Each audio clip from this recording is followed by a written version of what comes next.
Hello, everybody, and welcome back to the It's Pizza Time podcast. I'm your host, Indigo, and I'm joined today by my co host, Victor, Hi. and our special guest, DNZ.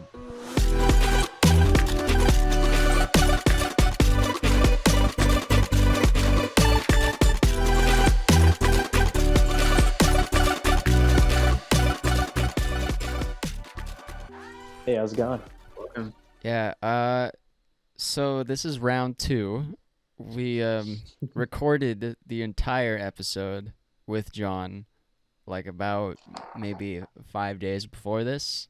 Turns out the audio was absolutely god awful, so we cannot use it. And here we are doing this like whole thing again, just to put make sure that it works this time. Right. So yeah, Thanks to Brandon for being gracious and allowing us to do it again. Dude, of Oh. course, Really appreciate everything you have to start somewhere, and honestly, like mistakes are bound to happen. So at least the audience will never have, doesn't have to listen to it twice. They get a good version no matter what. yeah, absolutely. I mean, if they want to see the uncut first try, go maybe check out our Patreon. There you go. It might be there. Who knows?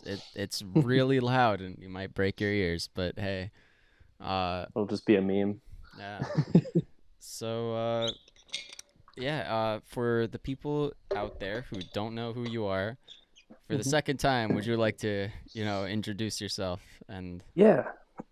So my name is Brandon, or as my European friends call me, DNZ, or as American friends call me, DNZ Media. I am a LA and Seattle based photographer slash videographer, and typically kind of my main source of income slash work revolves around the music industry. So I shoot a lot of live music, musicians, artists. I do a lot of press photos. I help market tours, also market new music, just pretty much anything that needs a photo or video in the music industry is essentially what I do.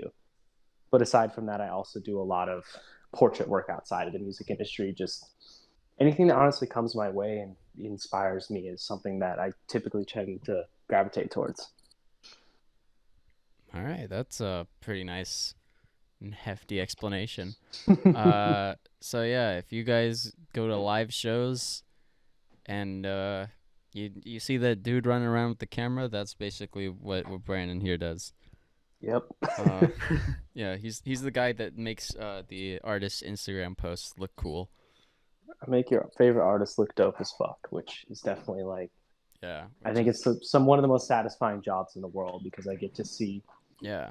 artists, in every single aspect of their lives, when the good, the bads, it's a really unique perspective to have. Yeah, I mean, there's also the part where it's like you have like a lot of, like I mentioned this in the first recording, that you had like a lot of I guess a lot of power as you get to say like so much about like what the public sees, as well as like you get to like you know it's kind of your interpretation as like what goes. Right. Yeah, exactly. Like it's an interesting perspective to have, and it's like I've noticed the more that I've worked in this industry, and the closer I've been able to develop my relationships with a lot of my clients, is a lot of like big picture decisions all of a sudden kind of come on me because a lot of musicians and management, it's like they don't typically have the time or the beauty of like many months of planning, like let's say like a lot of film industry has with like television and stuff like that. You get pre-production. Whereas in the music industry, it's like, hey, we need this in like a week. What can you do? Right. And it's kind of like I typically have to use a lot of my skill sets and what I learned in the past to just kind of just come up with something as quickly as possible, as efficiently as possible. Yeah, I mean, there's probably like there's like I guess a lot more involved with being a with like doing photography as terms of like deadlines as much as like a musician. You could just it's up to like how fast you work usually. Yeah, I mean, it definitely depends. I think the bigger you get as an artist in any artistic field, I think deadlines just become harsher and harsher, and things just need to happen quicker, just because Yeah. I feel like every aspect is thought out more at a bigger level, and things just need to be done quicker in order for everything to just grow and keep growing. Yeah, precisely. Yeah, it's Uh, fun. It's a good time. yeah. So you do like a lot of cool. What do you think is the coolest thing you've? Oh wait, I didn't. I forgot. Like I keep forgetting because of the fact that like we're recording this again. I need to Yeah. ask like the questions that we asked last time.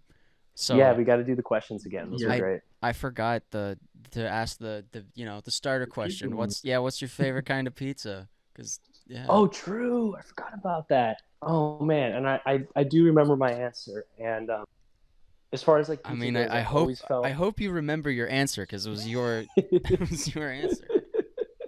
um, for me, I've always I feel like with pizza, and I think just Italian food in general. Honestly, I think simplicity is kind of everything, and it's the groundworks of what makes a beautiful pizza. So I've always been gravitated towards like Neapolitan style pizza with very simple, clean, well cooked ingredients over either like wood fired or a super freaking hot oven.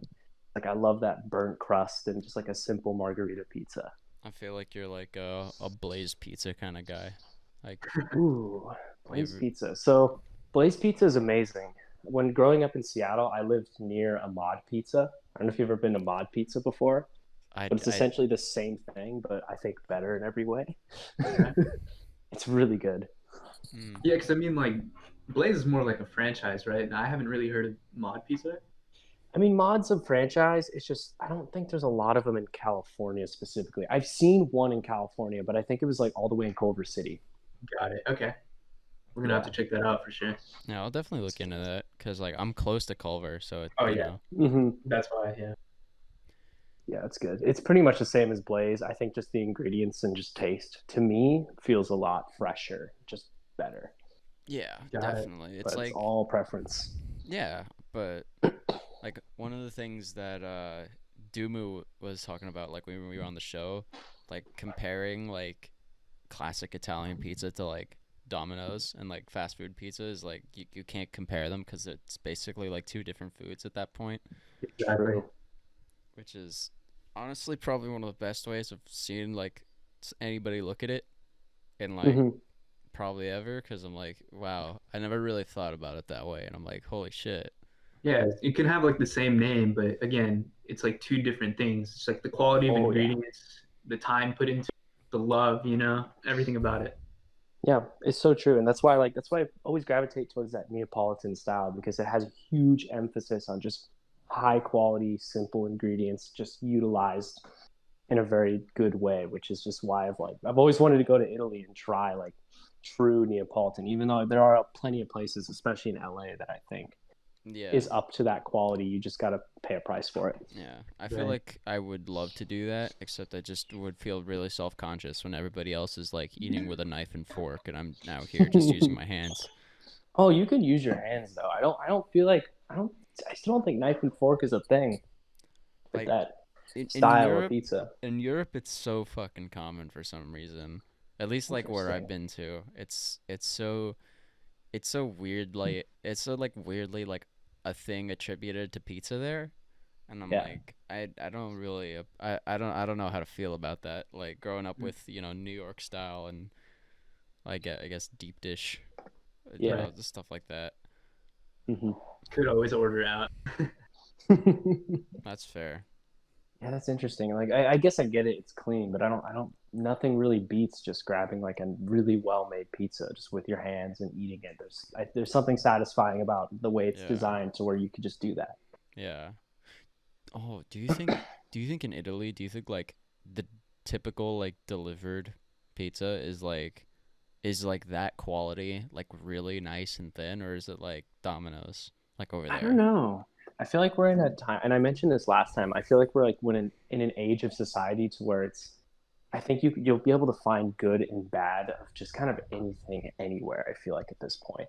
So I'm Yeah, sure they got their shitty pizzas and shitty delivery pizzas in Europe. I think just kind of in Italy specifically, like there's got to be something that's just not as good as the rest.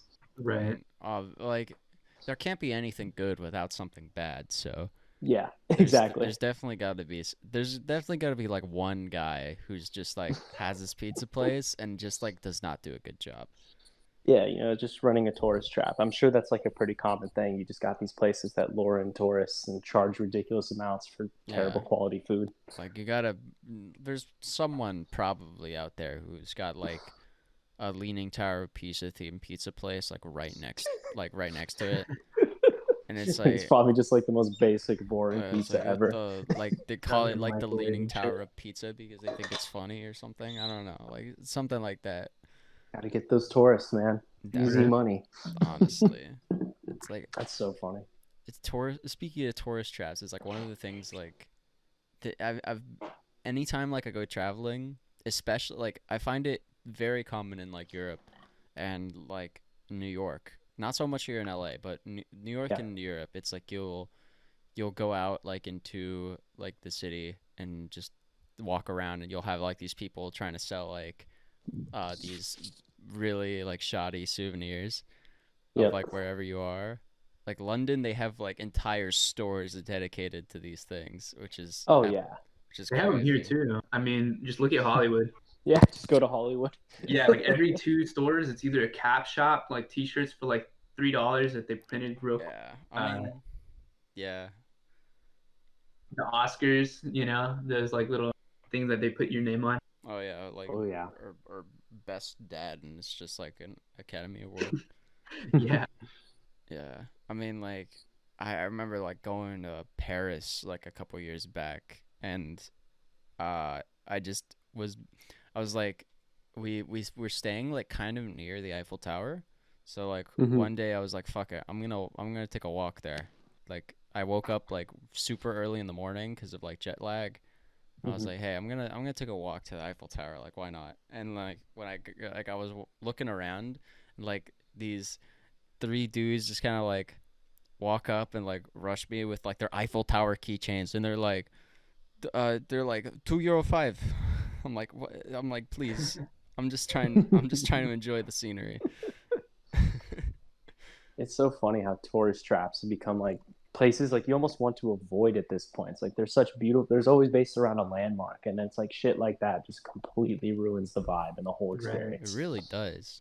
But it's like also I find it strange that um even though people like are aware that it's such a tourist trap that people like I know that some people like embrace the fact that it's a tourist trap, Oh which yeah. is kind of, interesting cuz like they took like, the bad I guess stigma of like this phrase or whatever and then just like kind of turn it on its head. Yeah, that's what I always loved about the thing I love about Seattle, and specifically like all the touristy areas like Pike Place Market and the Space Needle is they're not like they don't have a bad reputation because they just don't have that shit going on. They're all very like well Oh put yeah. together, and they're places that I would go to on kind of a normal basis. Yeah. I'm Like, I've been to Pike Place once and it was honestly a super nice experience. oh yeah, It's a very beautiful like area because it's I mean there's like it's very just naturally like filled with people but like not in a way where there's like something going on. It's just like there's just a lot of people there for the kind of just what's going on rather than I mean that was a I don't know what the fuck I just said. I feel Like that, dude. Quarantine brain is a real thing right now. honestly, Well, in uh, terms of Pike Place, I haven't actually been there. Is it anything comparable to like the because it is. I'm looking at a picture of it right now. Hmm. It says like farmers It's market. So Yeah, it's kind of like Grand Central Market, okay, in downtown. Just like it's like if Grand it's got Central Seattle Market, vibes yeah, it's like if Grand Central Market was in Seattle, but also like a lot bigger. I and see. better, Okay, honestly. that's kind of Yeah, cool. No, we definitely gotta check that out. and it's Oh, I not just highly like recommend it. restaurants. They'd also have like shops. A lot of like fish shops. You should like I that. Yeah, see. the seafood there is kind of like the move. I always tell people like get the Yeah, oysters there, get some like good shrimp, or try get the smoked salmon because you're not gonna find smoked salmon at that quality anywhere yeah, else. Like that's something I Mhm. always tell people is like when you're in Washington, like you got to try the smoked salmon. That's such like a big deal there. yeah. That was like one of the things. Like my when I went there, it was like my freshman year of high school, and I was like Hmm. with my dad and my sister, and my dad was like, yeah, we gotta get like a fillet, and I'm like, we're staying at a fucking Airbnb for another few days. Like, why why are we gonna buy a full ass fillet? Like, we don't even have a way to cook it. And he's like, yeah, we need to get the fillet.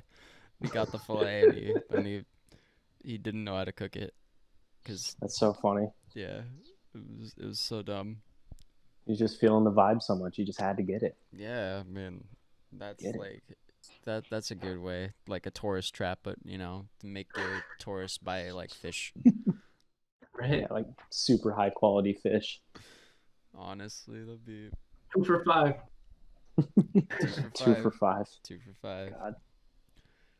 Uh, yeah. So let's talk about I guess more of your videography career. Yeah. You mentioned that you were like on tour with DROELOE. So how was that as an experience Well, up man, until it was at it's least yeah, now?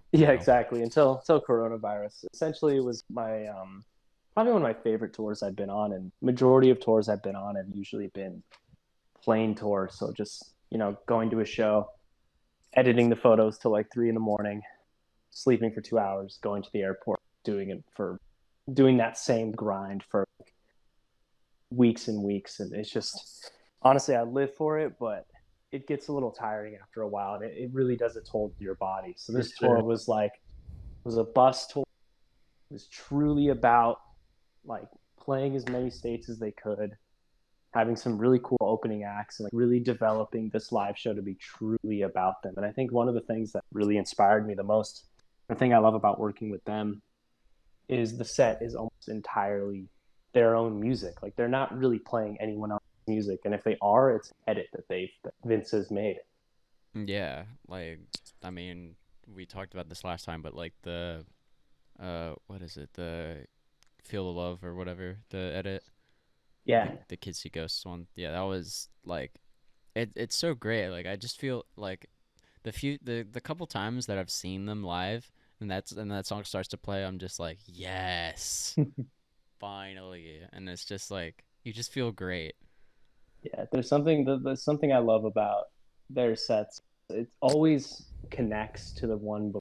Like every time I knew Vince was like making a new set, he still had those elements that I think always stood out every time I saw him. And I think that edit specifically, it's like every time he puts it in a set, it just I know exactly how the crowd's going to react, and it just makes me feel a Yeah. certain way that I just love. And it's like being able to capture that moment like every single night.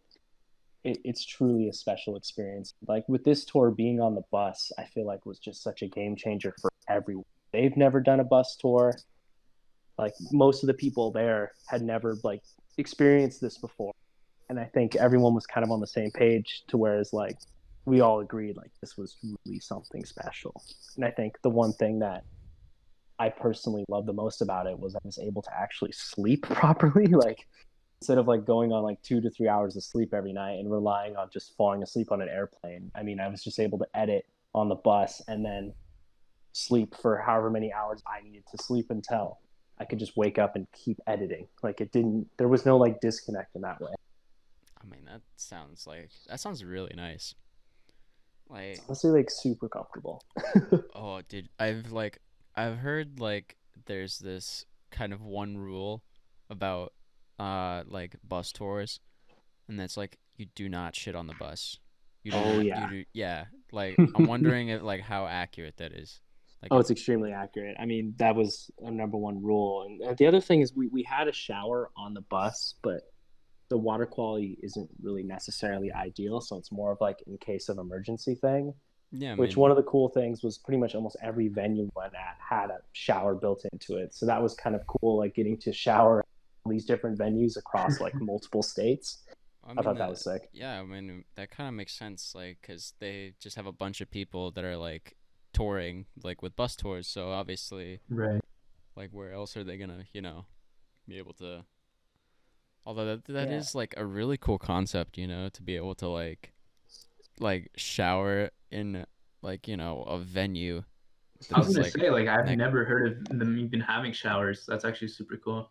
Yeah, I mean, you'd be surprised. Like most venues, they have them. Some are obviously nicer than others. Like there were some Right. where they were like, "Yeah, we just remodeled these showers, and it was like super nice, and the water got hot instantly, and they had shampoo and stuff for us." Like it's crazy the level of accommodation like we have for artists nowadays, and even the venues are not like massive. Like most of the venues they played this tour were like 500 to like 2,000, kind of depending. So it's like some of those smaller venues even had these showers, which I thought was so cool.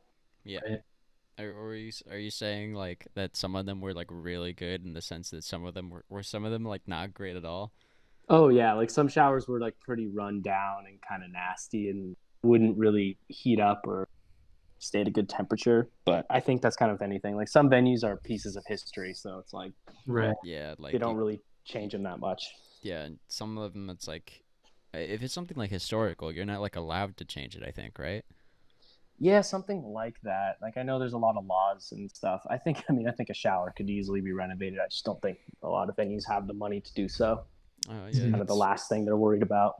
that's probably true as well. Yeah. Yeah. And then in terms of photography, do you want to like go into how you probably started that? Yeah, we could talk about that.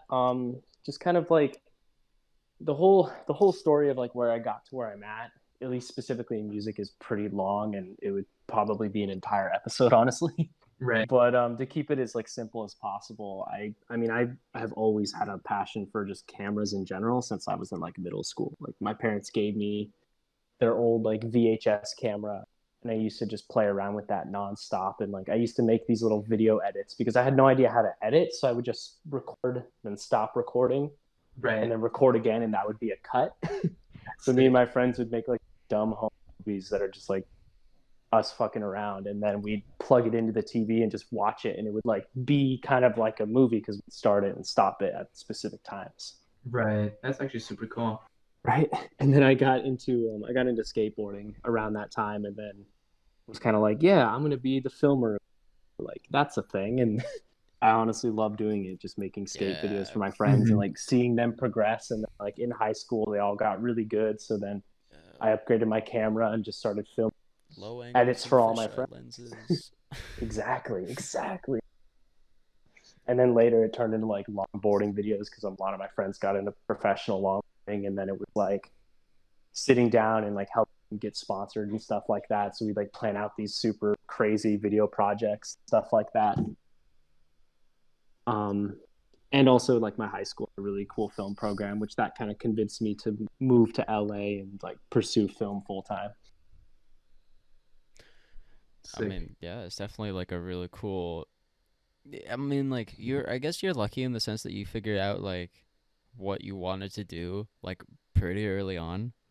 Because most people like Mm-hmm. don't get that, like they don't get that like what's it called, the blessing that yeah, sure, we're gonna go with They that. don't get Something the like that. deal Yeah. or something. Yeah. Yeah, Like they'll probably be stuck in like a job that they probably don't like. Mm-hmm. yeah, like And I mean, it wasn't an easy decision either. Like, I really wasn't 100% confident in it until my high school film teacher kind of like sat me down. He like took like four people in my class, and he's like, listen, you guys are probably like some of the most talented students in my class. And I don't say this with a grain of salt, but you guys should seriously consider film school.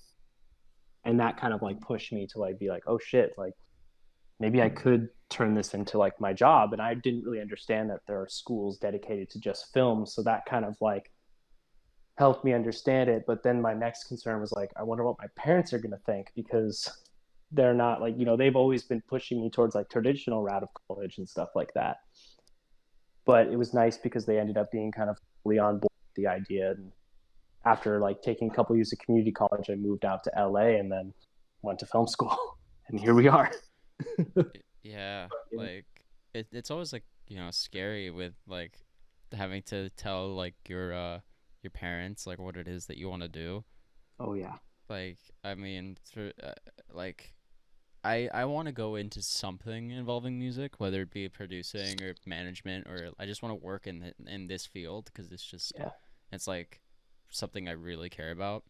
Like my mom and dad weren't like enthused at first because they were like they're like, why the fuck? Just go to college and get a job like a normal person. Uh, but then like my dad was he was like the one who was at first really like not cool about it.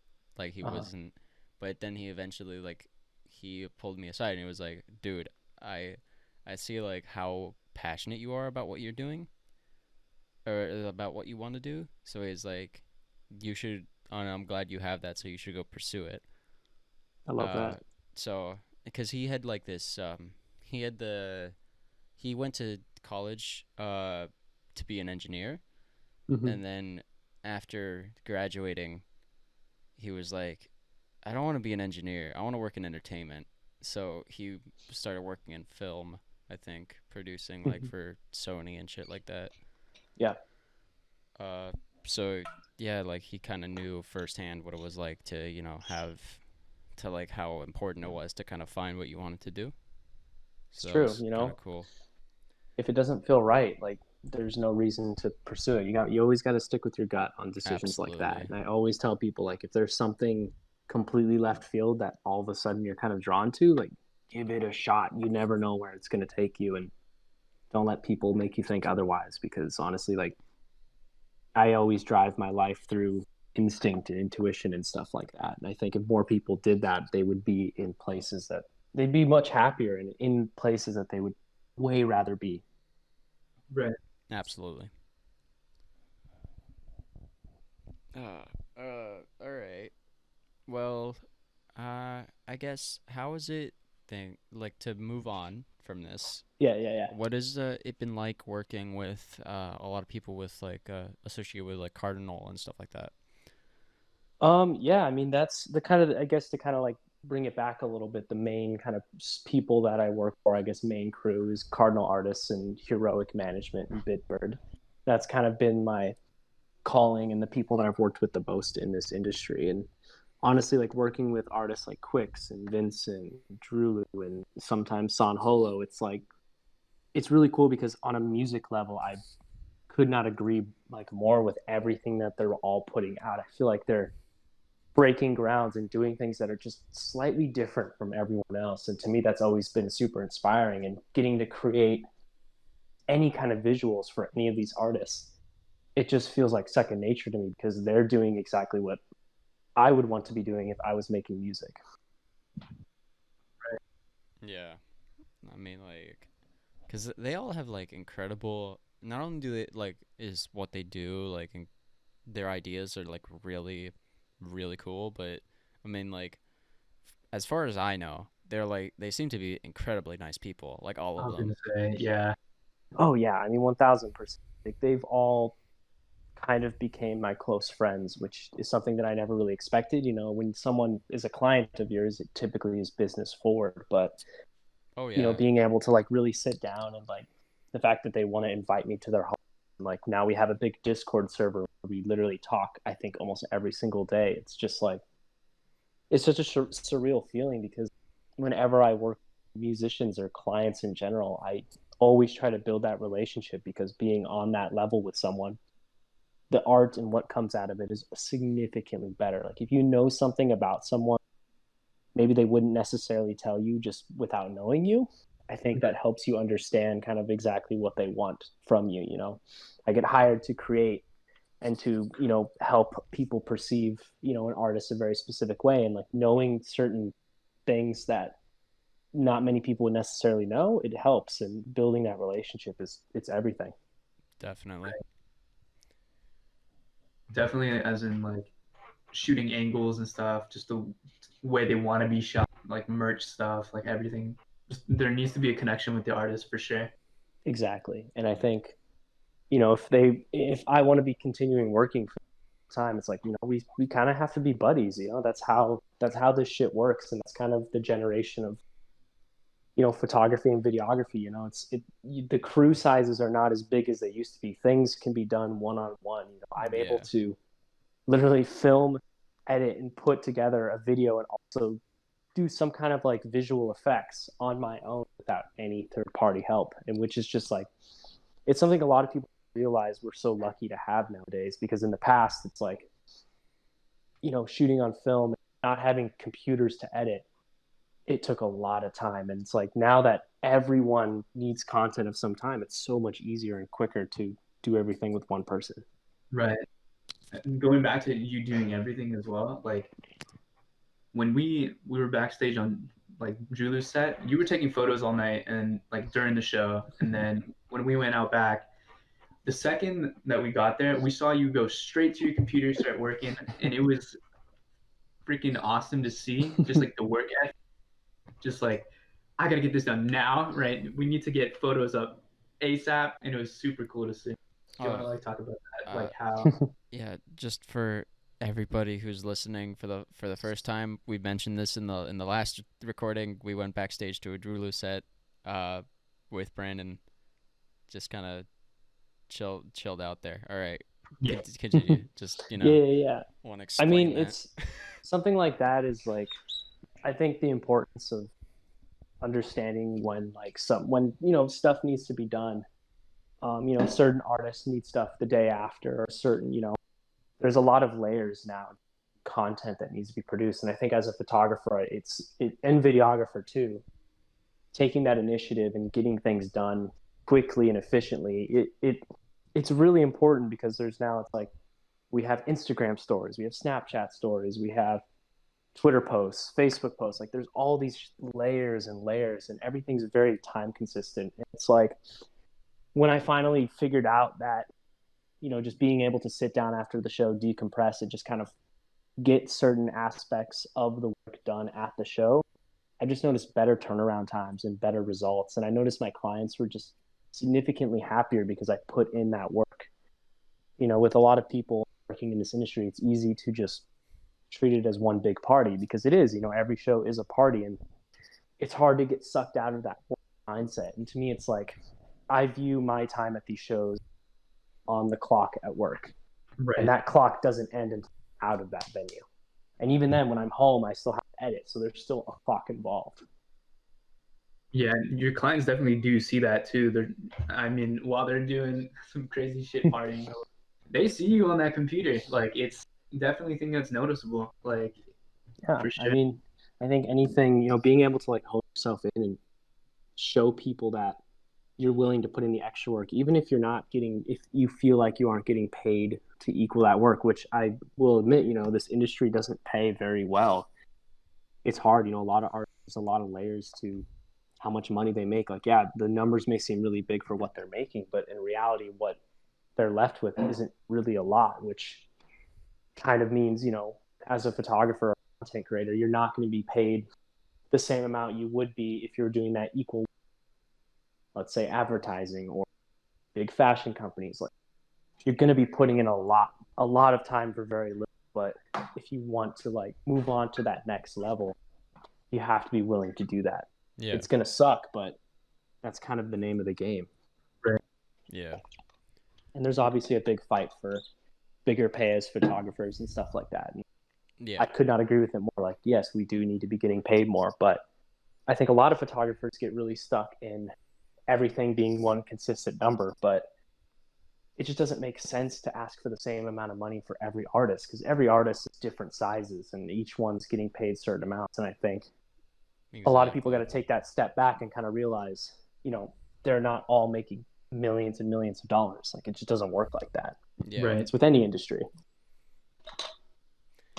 And to go on to that as well, like, again, the size of the artist really does matter, but also working with these artists, you build a relationship with them, and they can, if they do get bigger, right, that will translate, like, you were there with them. Yeah. Somehow 100%. it'll pay back. And then again, you're going to have more work too, just to display and show. Exactly. And like, that obviously can happen. If you have that relationship with an artist and you notice, their growth increases exponentially. I mean, it's easy to have that conversation and ask for more money. It's like any job asking for a raise. Right. So it's kind of, if you treat that as the same principle, it's like, you're working a job for a specific amount of money, and, if they can afford to give you more, then, you have the right to ask. And if anyone tries to tell you otherwise, you really shouldn't be working for them. Because obviously, with any industry, there's shady people. And you're obviously going to run into people just kind of want to fuck you over. It's just kind of, it's with anything. Yeah. Like a little bit off topic, but there was Yeah, no worries. one thing that I kind of wanted to ask you, and it's Yeah. like now that like photography and videography is like your career, is that Mhm. like do you still view it like do you still partake in it as like a hobby sometimes? Like you'll just go out and like and shoot just for fun, or do you just like you know? I mean, totally. I honestly lately this past year, and even during quarantine, I've been able to do a couple photo shoots with just some close friends under like pretty safe circumstances. So honestly, like I always have my camera on me nowadays. Like I even if I'm just going on a walk, I'll take photos of just kind of the world around me. Before I even got into music photography, I was always really inspired by street photography. And I still shoot street photography. I may not post it, but it's something very personal to me. And if I'm able to capture, the world around me in ways that feel very personal to me, I do that a lot. And I do still see it as a hobby in many ways. And I try my best to not get super jaded by the fact that it is my job. And I try to like really keep myself in check with that because I do know people that have been really jaded by working in this industry and working with photography as a job. I mean, it's so easy to lose sight of why you did or why you got into this craft. So I think being able to like do it outside of work, I think that's what's most important to keeping things fresh. Yeah. Yeah, and you definitely do have like different perspectives of stuff like that. Uh, Again, like you talked about street photography. Is there Yeah. other stuff that you love to shoot outside of that? Um. So I'm like totally losing my breath. Okay. I've been talking so much. It's like gotta breathe. Yeah, Um. take your time, man. Just like check your pulse, make sure you're okay. Yo, we still alive? Too much Yeah. pizza, right? Um. Yeah, but I think aside from street photography, portrait photography has always been kind of and landscape too. I mean, I love taking photos of people. I love taking photos of my friends. I think that's a huge part of being a concert photographer is capturing that backstage vibe. And, a million people are going to ask you for photos. And I think you kind of just have to deal with that, whether, you know, it's kind of like a lot of people see it as asking for free photos, which that's exactly what it is. But I still think that's a part of capturing the show as a whole is, there's that backstage life that's just as much of the story as it is the show. So like Absolutely. capturing portraits, I think to me, I've always loved doing it because it's people and people are what makes society move. And I think showing people of every kind of form and my close friends and models and people like that, I love doing it. I think it's so much fun. Yeah, and you also like give a little more of a glimpse of into like people's lives as well, right? Because you're kind of more around them all the time in a sense, while like the Mm-hmm. audience is just like there for the show, leave. I see the pictures on Instagram, but they see your interpretation of what you see, right? Yeah, exactly. So I think that's really cool.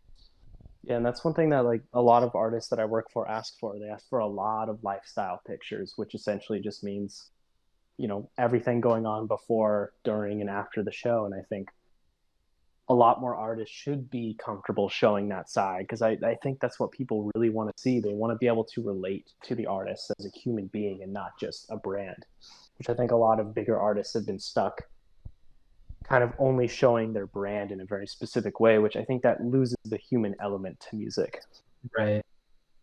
Which is why I try so much. Like, even though it's like it's hard to like constantly point your camera at someone's face without them just getting a little annoyed by it. And I think if you're able to read someone's vibe and tell when it's right to do so and when it's not right, I think that's a really important skill to have as a photographer. And I don't think a lot of people really sit down and emphasize that skill set. Yeah.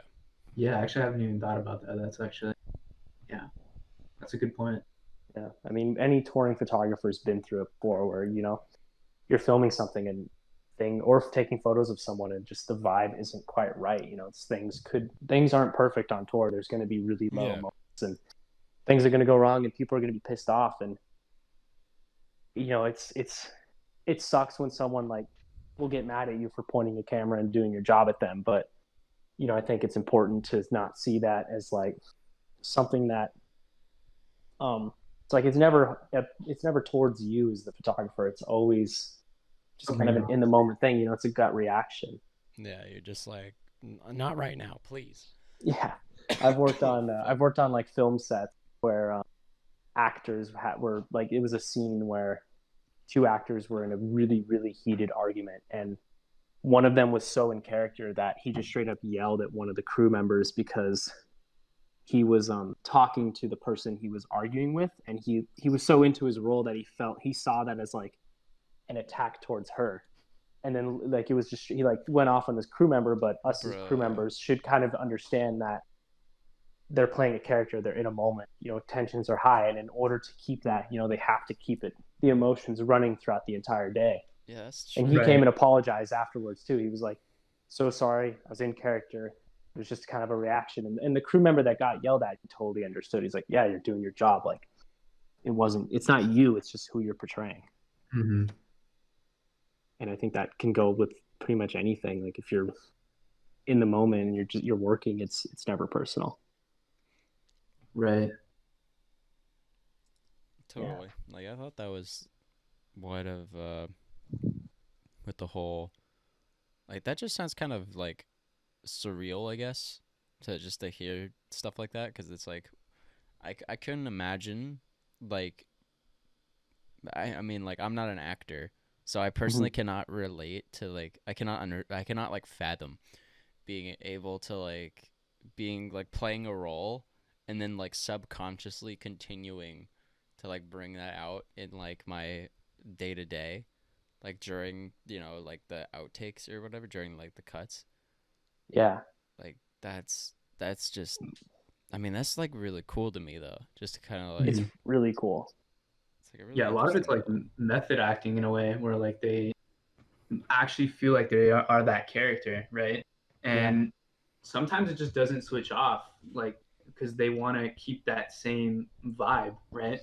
Yeah, I mean that's kind of filmmaking in general. It's gonna sound cheesy. It's all vibes. Like some of the best actors I've worked for, it's because everyone on set is kind of bringing the energy of the scene to the visual, and that's what really makes it so important. I think the best sets I've ever been on is where everyone's able to understand, hey, we all need to feel a certain way right now because this is going to help bring our actor or actress into that mindset. It's like for scenes where they need to just cry their eyes out, like that's kind of like a part, like everyone needs to be on the same page of that like that energy needs to be brought on set. And I think when that happens, it's such a beautiful thing. And with any movie, I mean, some of the best acting is because people are able to do that, and actors just know how to stay in that mindset for a long time. And it's such a cool thing. And I really miss working on set and getting to talk to actors and understand their methods and techniques, because I have so much respect for it, because I could not imagine the mental strain it takes to do that all day. Right. Yeah. Like, it must also kind of like take a toll on you sometimes. Like I had like this kind of just thought right now. Like, what if it's like sometimes like what's it like how in Inception he just has to like make sure that he's not dreaming. It's like you just have to make sure you're not the character every once in a while. Yeah. That must be like, it's probably not what it is. Like that's just my imagination running wild, but like if that's what it is, that must be spooky. That, and I mean, they also attribute a lot of that emotion to their real life too. They can be like, here, I have a situation that was probably similar to this, something that just like made them upset or sad, and they take that emotion, they put that on and portray it through the character. So it probably is real emotion, right? Yeah, but I mean, I have a friend who's an actress, and she does a lot of like really emotional short films and some TV show stuff. And one thing that she like is her trigger to get her to like pretty much be in just full tears in like a matter of seconds is she just thinks about her mother, and like apparently she had something in the past with her mom that like was just so traumatic that it causes her to just have this intense reaction outwardly, and she uses that for so many scenes. And I've just seen a lot how believable everything she does, and it's crazy that it's like just thinking about something that's happened in reality can have such a trigger. Right. It's like I could not imagine that. Yeah. And is it even like, is it hard to shoot those sort of scenes as well? Because Oh yeah. You're seeing it. Yeah, you're definitely like you're seeing this person cry and stuff. So I Yeah, I can mean, imagine the I've tension. directed a few like music videos where that's the case, and it's just everyone has to be on their A game. Like, if shit needs to go, like it needs to be like, hey, actors ready, like we gotta shoot, like just shoot. She's ready. Like it's just a matter of sitting them down and just like when they're ready, everyone's got to be ready to go, and like you can't mess that up because once it's gone, and you're not gonna get it back Yeah. Yep. until like time, and time is money. It must also Yep. be like somewhat uncomfortable to like sometimes like shoot people while they're like doing an emotional scene and like crying and all that, because it's Yeah. just like it probably just feels weird to like film someone while they're like fully in tears. Yeah, Like I mean, you just get so into your work that you don't really think about that, but it's so true. Like I've done some AC work on like some stuff where there was a sex scene, and it's definitely like a really there's a huge process to it, and there's a lot of reasons like there's a lot of ways to make it really safe environment, but you're just like you get so focused to your one specific job you got to do on set that like you just kind of forget, and you're just like yes, like we're yeah, just here to do my job, and them faking sex is also it's their job right now. yeah.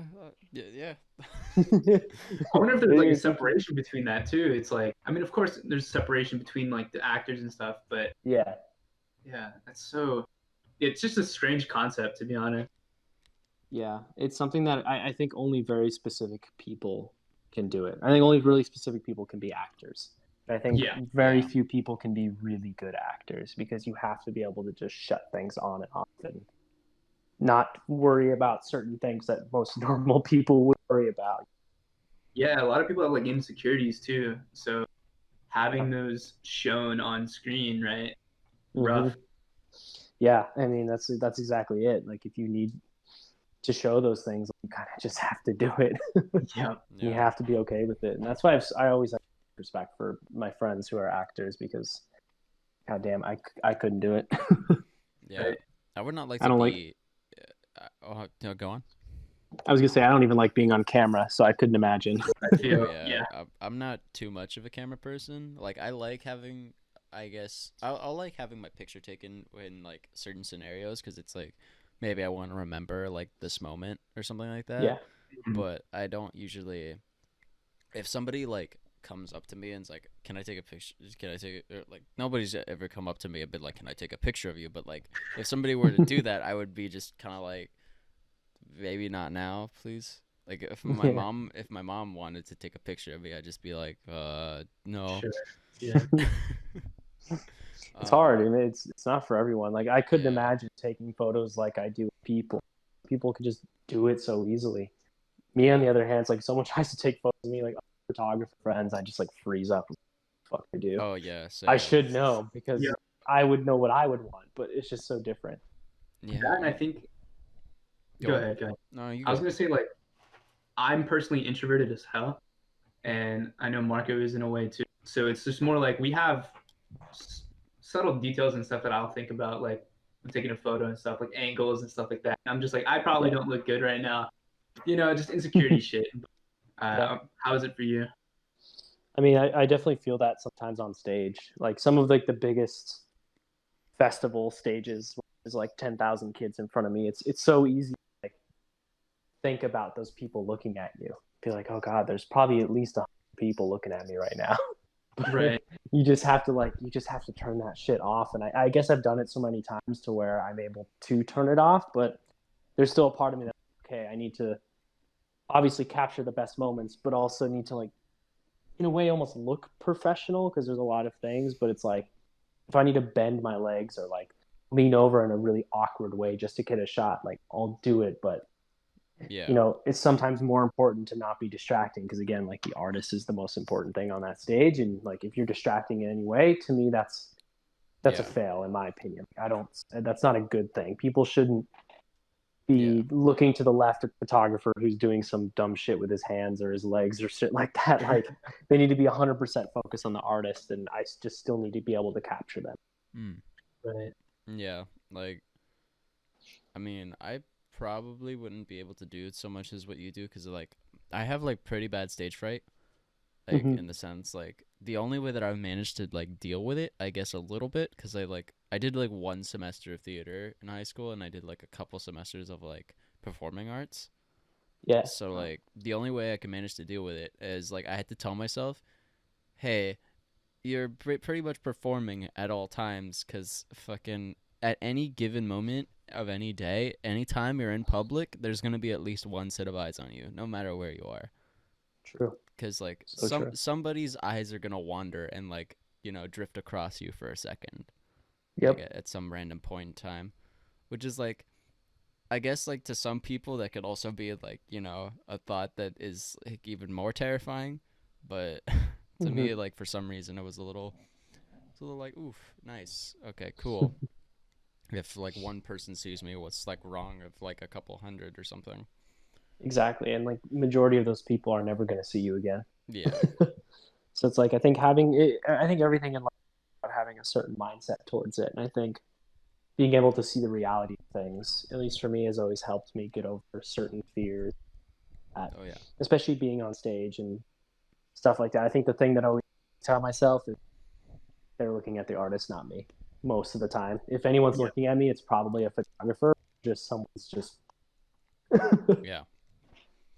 Um, like a little bit of a jump, but you were talking about festivals. Yeah. Now, like one of the, like I guess what was first of all, what was your like best experience with like a festival? Like what was the best one that you've ever attended, I think or best it one you've ever changes a lot. shot? Yeah. I still think one of my favorite festivals would be probably Electric Forest. I think just the overall experience and vibe there is unlike anything I've personally been to. And I've been to a pretty good amount of festivals, not all the major ones, but I've gotten pretty close. But there's just something about Electric Forest that really stood out to me. And I think it all kind of boils down to like artist treatment was incredible. Backstage area with these cabins and green rooms, all the like the good food and amenities like that really stood out to me. But also just shooting it felt really, really magical. There's something about being in a forest with stages that is just so unlike anything that I normally do. Mm. I don't know if you've ever been to it, but if there's a No, festival that I highly recommend, Electric Forest is definitely one of them. Where is that around? Like where do Uh, is it Michigan? Oh my god, I gotta look. that's well, I mean, because I've heard about it and I really want to check it out. yeah, Michigan. Yeah, Michigan. That's what I thought. There's a lot Yeah, of different ones, which isn't like I'm looking at the list here, like Beyond Wonderland.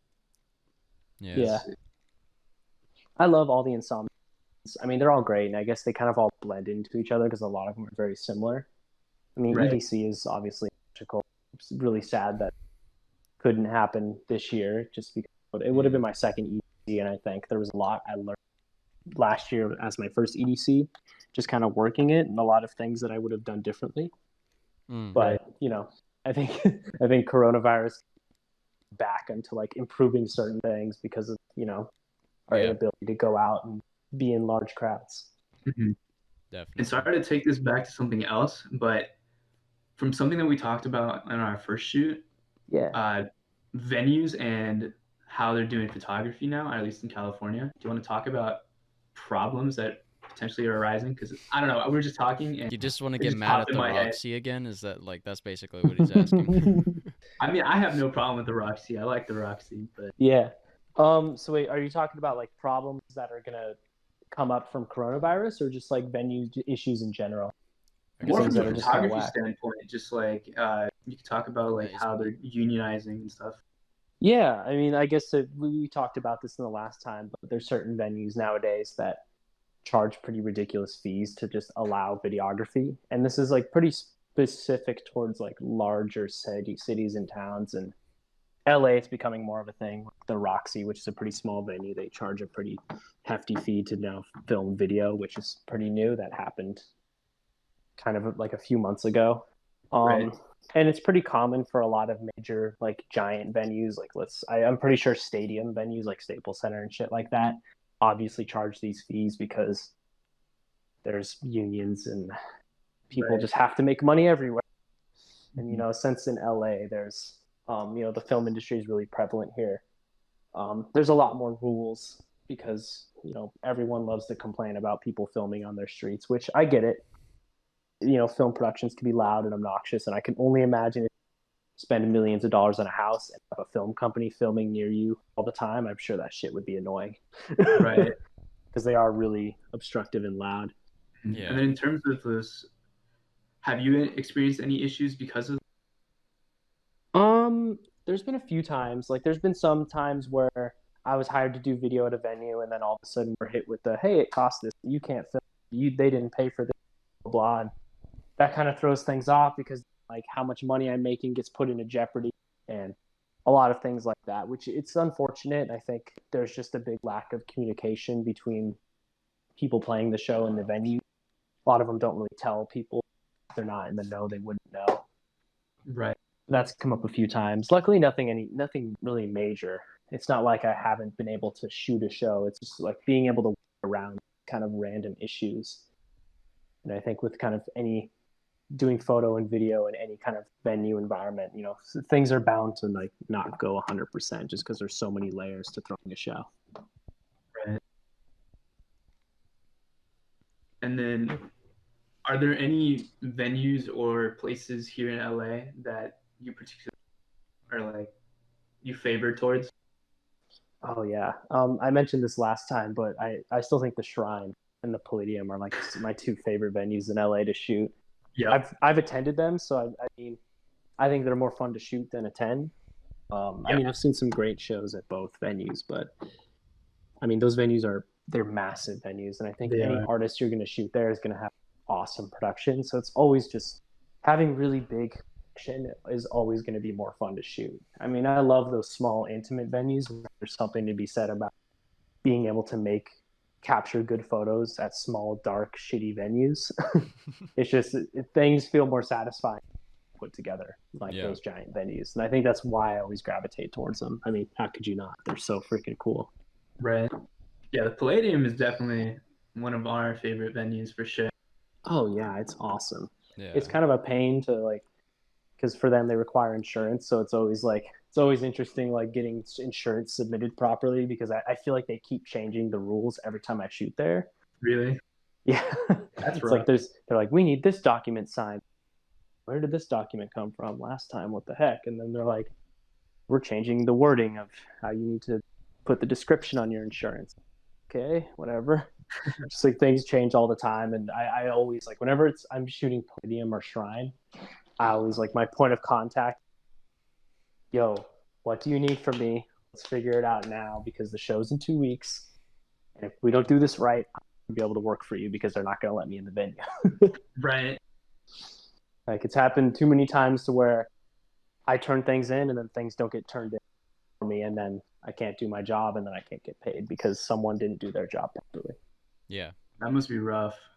It's pretty rough, which is why you have a contract, why you get people to pay you some money in advance so that if you can't shoot the show, then you still get paid. Right. It's all very important. Oh, super cool. Do you want to go over some merch shoots? Because again, you do like shots of like portraits and stuff, and then I've seen your work on DROELOE's merch. Yeah. Do you want to talk about how those kind of come about?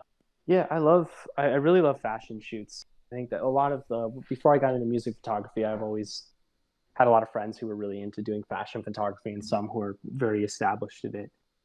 And I think going with artist merchandise, it's a really cool way because a lot of artist merch nowadays kind of stands up with high-end fashion in a way. They all have a very specific brand and a look. And the one thing that I really like about doing merch shoots is like finding people who are either fans of the music or people that I know that look good and can model with merch, and just being able to go to some random place in LA, take some photos with people's merch on and find a way to like make it marketable and also make it feel like you look cool in this merch. Like it's more than just, a walking advertisement. Like artist merch nowadays can be a statement piece. It can be a brand. It could be, it's fashionable, which I think is really cool. Yeah. Right. Like that's why I love a lot of like Electric Family stuff, and I mean DROELOE's and like Bipper's entire merch collection is really nice. Like oh yeah. I like it because it gives like a designer kind of vibe, but it's like you don't have to pay like the same fucking amount that you do Yeah, normally for like designer shit. exactly. It's not an exorbitant amount of money. And I think if there weren't as many limitations on designing merch and stuff like that, I think more artists would have crazy pieces. Right. And I think that's the only downside is like I think a lot of artists struggle with like they have all these cool ideas, but then it's like ridiculously expensive to do a lot of those ideas. Yeah. Definitely. That bomber jacket that DROELOE has is fire. I love Oh it. man, I wear it mine all all the the time. time. Yeah. It's a So great sick. one. They, Yeah. I'm hoping some more cool merch comes out because I wear their shit now. Mhm. Honestly, it's really comfortable too, which is very nice. Like Oh it's yeah, yeah. I feel like the original bomber jacket was I don't have the original one, but Heinz fiance Taryn has one of the old and it's falling apart. The new merch is obviously way higher quality. yeah. Right. I feel like this is just a sponsorship for like Truly merch. Yeah. Just So like True. just Yeah, we're just yeah, just into an supporting it. just an You guys, advertisement. you hear it? I Send us think it's some all more sold bomber out. jackets. Yeah, I think all the merch sold out. I could be wrong though. I Oh mean, man, they're well deserved. So for Right. real, man, for real. I'm hoping like I haven't noticed a lot of artists putting out merch during coronavirus, which I'm surprised, but maybe it's a little bit harder to get distributed I've seen because of how like limited things are. I've seen a couple get dropped, but it's mostly like masks that like Yeah, people are Yeah. just putting their logo on. which makes That sense. that Yeah. I have seen T-shirts go. Like if you've seen Dylan Francis's page or just like Oh Diplo, yeah, they do have just like one-off shirts and stuff like that, which is yeah. really cool. But at the same time, I feel like because artists aren't really making that much from touring and stuff, and a lot of these artists do rely on touring, they are putting these like one-off shirts for stuff like that. Oh yeah. I mean, anything to make up for that. I think it's a weird period because like yeah, people aren't doing festivals and tours, but a lot of festivals are to pay for tours. So I guess if you're not touring, then the expenses go down. But it's like a weird balance of like you're making less money, But but you're I saving guess money at the same yeah, you're time. probably saving money in other ways. So I don't know the logistical parts, but I always Right. thought that was kind of interesting. It's like who would have thought we'd be in a situation to where literally no one can tour, like no one in the entire world can tour right now. It's ridiculous. Like, actually, like if Yeah. It's you, crazy. yeah, I definitely could not even imagine it. Like we were at a show maybe in like February for Nightmare, I think, right? No, that was like March. That was like a week into March. And Ridiculous. And that was just like kind of when it kind of all started, where people were just like, stuff is getting canceled. Is everything getting canceled? We don't know. Like, Yeah. yeah, so cuz it was like yeah, it was that week where like shit started getting canceled cuz I remember like the week after that Nightmare show, I was like I managed to go to class like on campus and then finding out that the show I was going to go to that weekend was canceled and then yeah, everything was gone. It was just Damn. poof. everything just shut Yeah. down. But Yeah. Yeah, it was like we did half the DROELOE tour. We did half of it and then got back home at a break. And it's like we were on the bus and we're like, well, everyone's gonna fly home for 2 weeks and either we're all gonna the tour's gonna be moved or like who knows. And then as soon as we got they're like, yeah, Netherlands is closing their borders and the US is closing its borders and then it was rough. like, well, shit. It was the tour. Yeah, Which was so heartbreaking. I think for everyone. Everyone really was stoked on the second half. I was beyond stoked. That was some of my favorite like venues and dates on the whole tour were in the second half. Mhm. Mm, But hopefully someday. hopefully. One thing that I do think that this quarantine will help is possibly like productivity in terms of just artists making more music and stuff like that. Yeah. It's like, yeah, tours did get cut off, but like, let's see what they'll do when they come back. Like, I think they could do a massive thing, bringing out even maybe another project. That would be It's true. super sick.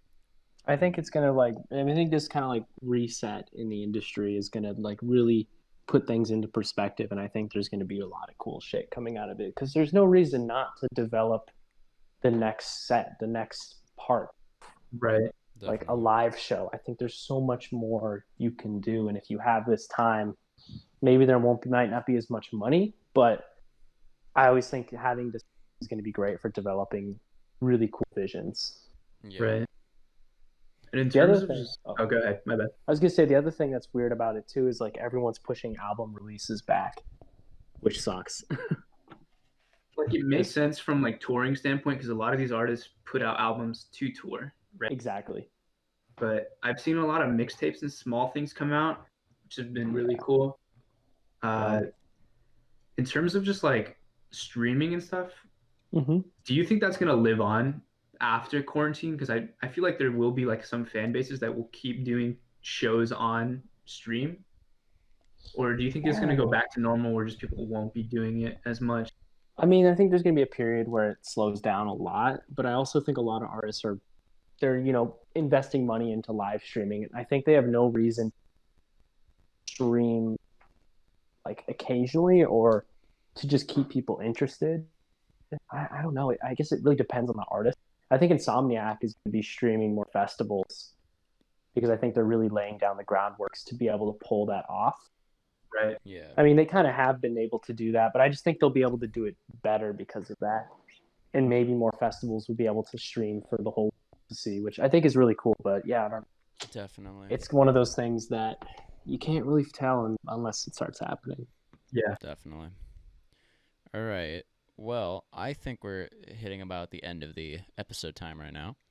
I think so. So, is there anything like final you want to say, or do you want to just go straight into like plugging everything that is you? I guess to kind of like close things up, I kind of mentioned something like this in the last, and maybe I don't know if you have the original audio for that, but maybe you could throw it. Kind of what I said to close. I can try, but chances are it's probably not happening. Yeah, no worries.